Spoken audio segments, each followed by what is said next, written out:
All right, we're here with M from Cheesycam, and this is pretty much my first look at DJI's Mavic Pro.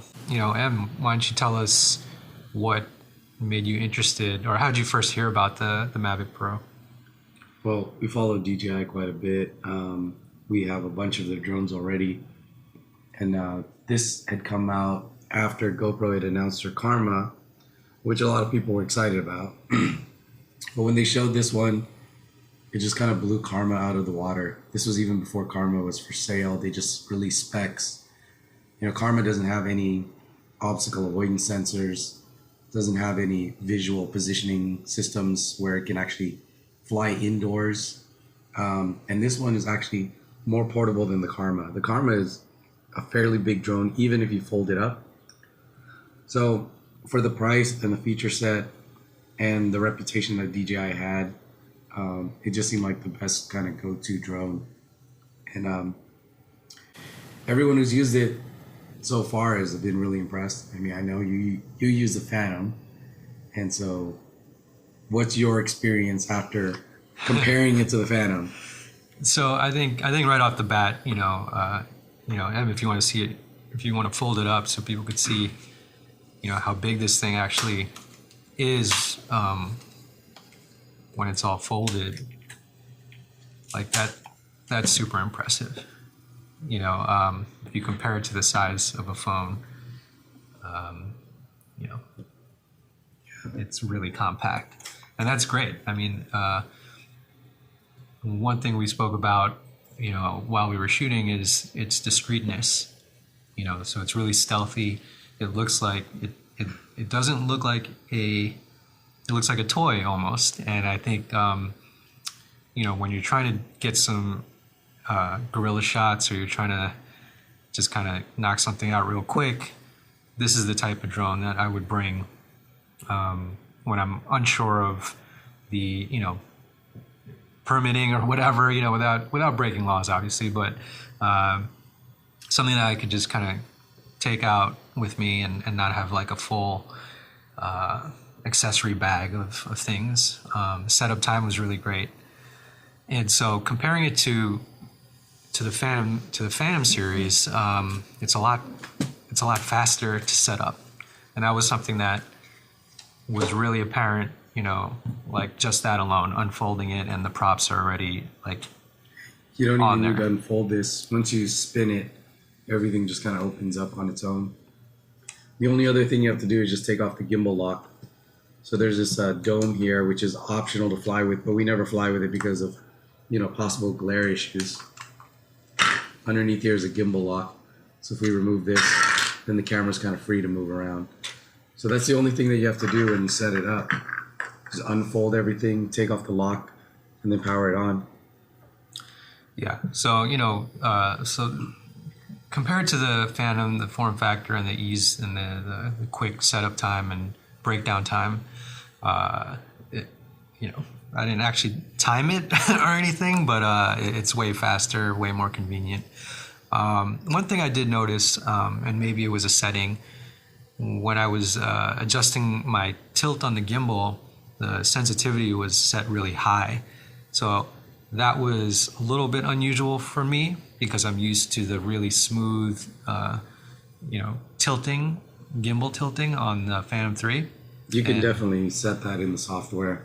I think the way it's set right now is too sensitive for you, but you can go in the software and you can change that so it can move very, very slow as you operate the joystick. Yeah, I figured as much. One thing that also stood out to me when I was flying it, I kind of spent a little time with my FPV racing, building small drones, and it felt a little bit like that, where if I did full throttle, the drone would kind of tilt down and move that way. So my footage. The gimbal, I think, holds the image, but flying line of sight and seeing this thing tilt down like a FPV racer kind of got me nervous a little bit. I kind of, it was more nimble and a little more responsive on when flying and piloting. So that I had to kind of get used to. With the Phantom 3, I just gun it because it's a little sluggish, and so I had to kind of like just pace myself with the movements of it. So here's the modes right here on the side. And then so if you change this, you're either in sport mode or out of sport mode. Now, if you want to go full throttle, you have to go in the software, disable obstacle avoidance. Here's your obstacle avoidance here. So if you disable the obstacle avoidance sensors, you can get a little bit more speed out of it. But when you have this on, it'll limit you to somewhere around 40 something miles an hour. Yeah. And so that took some getting used to. But I think with enough practice, I could totally fly this. But in a way, it was also really comforting to be able to have that kind of maneuverability for a shooting drone. So compared to the Phantom, would you say it's more or less or same responsiveness? It's more responsive. More responsive. Yeah, someone actually said that. So another guy I fly with, he has a Phantom 4, and the moment he took this out, and that's the first thing he said, it was just way more responsive. And he felt like the controls were more accurate in the Phantom. Like he could do smaller maneuvers, more finite maneuvers. Yeah. One of the modes that you could switch to also is tripod mode. Right. And that basically reduces the sensitivity of all your controls greatly, and it limits the max speed to, I don't know, maybe like 2 miles an hour. So when you go full throttle on this thing, it just creeps very slowly. So that's kind of a cool setting if you're trying to like maneuver through tight spots. You don't, like, no matter how fast you gun it, it's just going to move very slowly. Yeah, that's great. I think again, for me, like today, knowing that something like this exists, I think I would have more.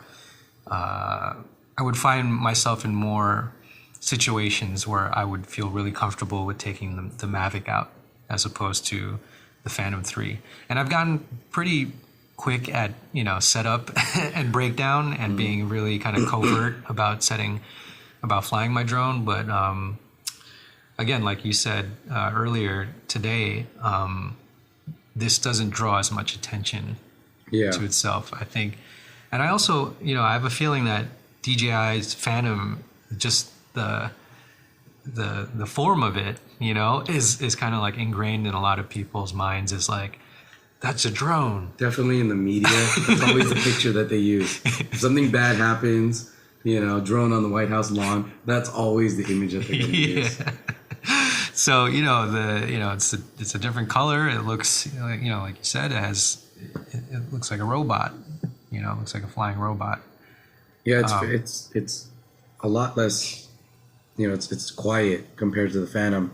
When we were at the beach and you were just high enough, the waves would drown out the sound. Right.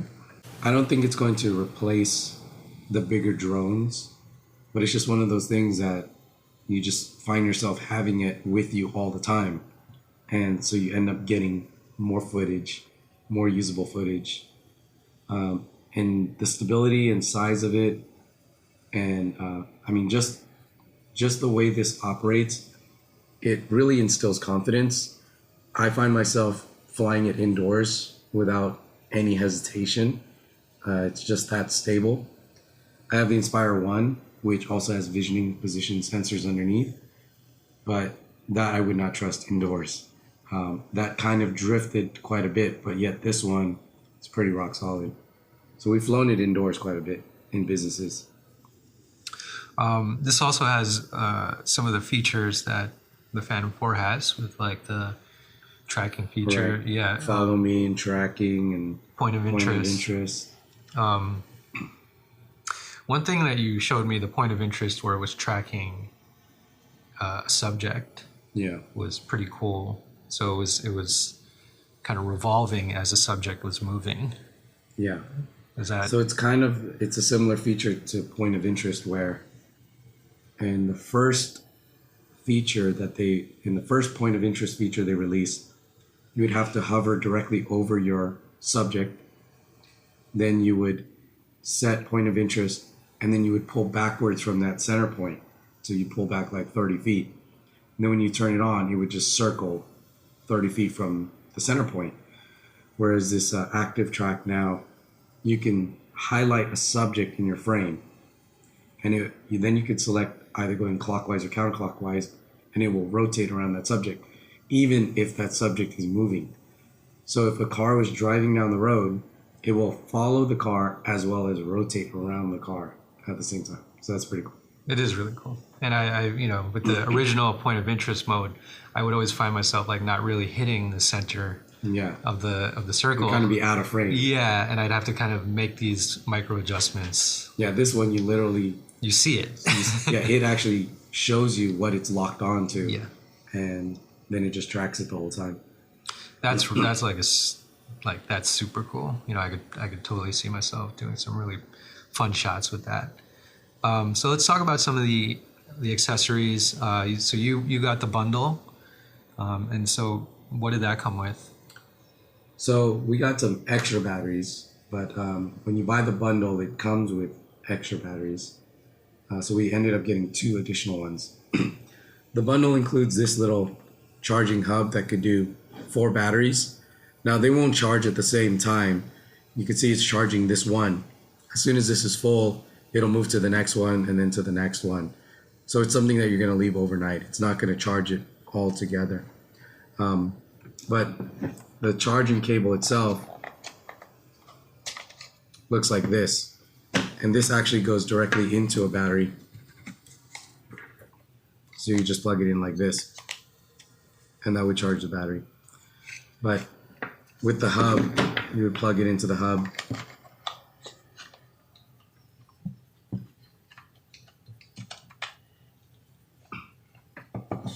And that way you could dock up to 4 batteries and just kind of let it sit. You see the remote's being charged up through the AC brick. There's 2 USB adapters here.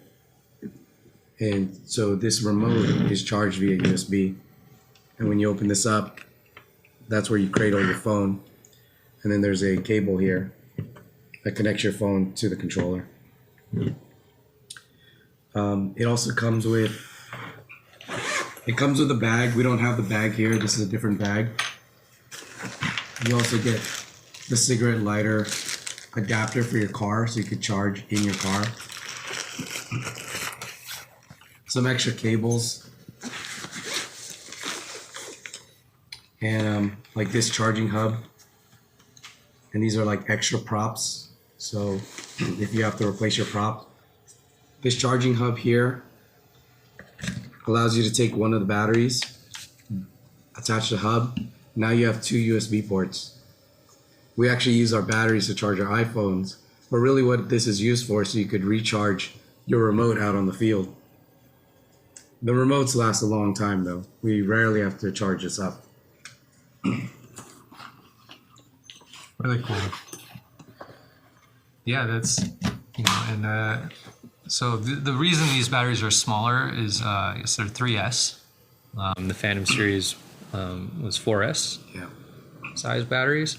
So what's the flight time with a full charge? Now they said the flight time was almost 30 minutes. And that's definitely true. I thought it would be a lot less, but you'll probably get at least 25 minutes out of these batteries. My Inspire 1, I'm lucky if I can get 15, 20 minutes out of it. Most likely I'm getting around 15 minutes. So really impressed with the flight times. Once you're up and running, you can go the distance. With the Inspire 1, you always had to worry about how far to go. It didn't have the same range as this. Inspire 1 has about maybe a mile with the remote. And then you have to worry about battery life so you can get back. This guy, they say, can go up to 4 miles away and still stream video back. So we've taken it pretty far. And yeah, battery life lasts a long time. You can go a good distance and it'll still say like 80, 90%. So, you feel pretty confident. Yeah. So I guess DJI has done it again. So these are, I guess these are currently shipping. I'm not quite sure. Yeah, People so have been there was getting a big backlog when they were first announced back in September. It was kind of at the end of September, and people who ordered it somewhere in October were kind of still getting it in January. But they've ramped up production on this. I got an email directly from them, and they, if you order it now, they should start shipping them fairly quickly. So you won't have that long wait time. I totally saw an article, I think it was either today or yesterday on Engadget, that GoPro said that the Karma was going to come back, make some crazy comeback. And, you know, I don't know. I didn't actually read the whole article, but I don't know if you've heard about it yet. But supposedly GoPro is, you know, trying to really get into the arena with drone technology. I think GoPro can sell a lot of Karma drones. I don't think it's nearly quite at the level that DJI is at. I mean, this is GoPro's first drone. They're gonna have problems. Their software is not as advanced. They've already had had technical issues with their batteries, what they're saying. But the reason I say they're gonna sell a lot of drones is they have the name, they have the brand, they have the distribution channels, at least here in the US. You walk into a Target and a Best Buy or a Walmart, I mean, pretty much any sporting goods store, even in a little island in Hawaii, the little surf shop, you know, there's GoPro. A lot of people don't know the other brands, so they're gonna trust GoPro. And then people like the idea of being able to take their camera off their drone and then put it on the handheld gimbal, which is part of the Karma system. So I think a lot of people will appeal to that, but those are the guys who don't really know the other drones and the abilities of the other drones. Because when you fly some of these drones with sensors and obstacle avoidance and all of the intelligent software and AI, you don't want to go back to something that basic, especially for the price and the size. Like, you know, you probably stick with DJI at the moment. Yeah, I agree. You know,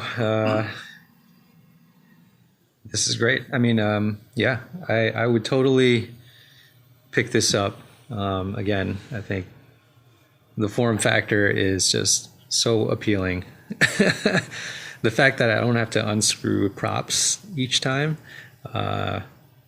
is really nice. Yeah, folding props. Folding props is, I mean, if you add up all those minutes, you know, like it saves a lot of time, and which equals more shots ultimately. I always like that, getting more shots. So yeah, check out some of the test footage that we shot today. And if you have any questions or comments, hit me on the blog runplayback.com or hit up M at cheesycam.com. See you guys.